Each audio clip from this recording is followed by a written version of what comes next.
સંઘર્ષમાં કોલેજ અને વિષયની લડાઈમાં વિદ્યાર્થીઓ સંઘર્ષમાં। ભરૂચની મહામંડલેશ્વર શ્રી કૃષ્ણાનંદજી લો કોલેજમાંથી ગત વર્ષે LLB પાસ થનાર વિદ્યાર્થીઓને 6 મહિના થવા છતાં સનદ ન મળતા વિદ્યાર્થીઓએ કોલેજ ખાતે દેખાવો યોજી જિલ્લા કલેક્ટરને આવેદનપત્ર પાઠવી રજૂઆત કરી છે।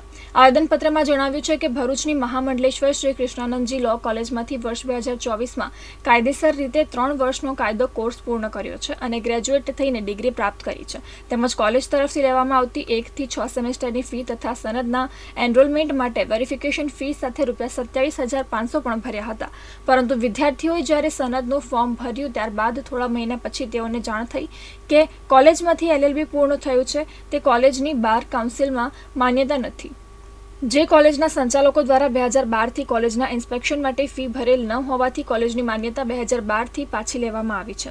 આ મુદ્દે કાયદાકીય લડાઈ લડવામાં સમય અને રૂપિયાનો પણ વિદ્યાર્થીઓ પાસે અભાવ છે, ત્યારે હવે વિદ્યાર્થીઓ આંદોલન અને આત્મવિલોપન કરવાની પણ ચીમકી ઉચ્ચારી રહ્યા છે। अभी एक वर्ष पहला 2024 ના અંદર અમે બધા સ્ટુડન્ટોએ LLB ક્લિયર કરીને ડિગ્રીઓ પ્રાપ્ત કરી છે અને બાર કાઉન્સિલના અંદર એડવોકેટ તરીકે એનરોલમેન્ટ થવા માટે અમે બધા અરજી કરી છે। તે માટે અમને 2 મહિના પછી અમે ફી ભરી છે 27,500। તો 2 મહિના પછી અમને એ જાણ થઈ કે અમારી કોલેજની માન્યતા જ નથી। 2012 થી લઈને 2024 સુધી કોઈ જાતની ઇન્સ્પેક્શન માટેની ફી બાર કાઉન્સિલ ઓફ ઇન્ડિયામાં ભરવાની આવે છે, તે પ્રકારની ફી ભરવામાં આવી નથી, તે માટે અમારી કોલેજની માન્યતા રદ કરવામાં આવેલ છે।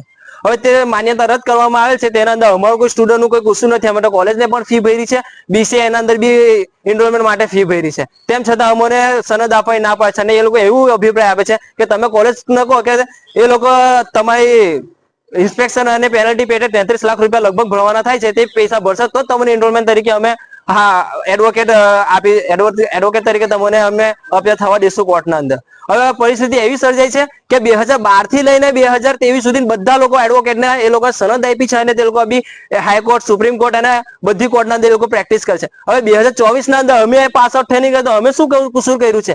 અમે ના BCI ને બગાડ્યું છે, ના કોલેજનું બગાડ્યું છે, ના કોઈનું બગાડ્યું છે। હવે કોલેજ પણ એવું અભિપ્રાય આવે છે કે અમારા પાસે પૈસા નથી, અમારા પાસે ગજા પૈસા નથી, અમે ભરીશું કઈથી?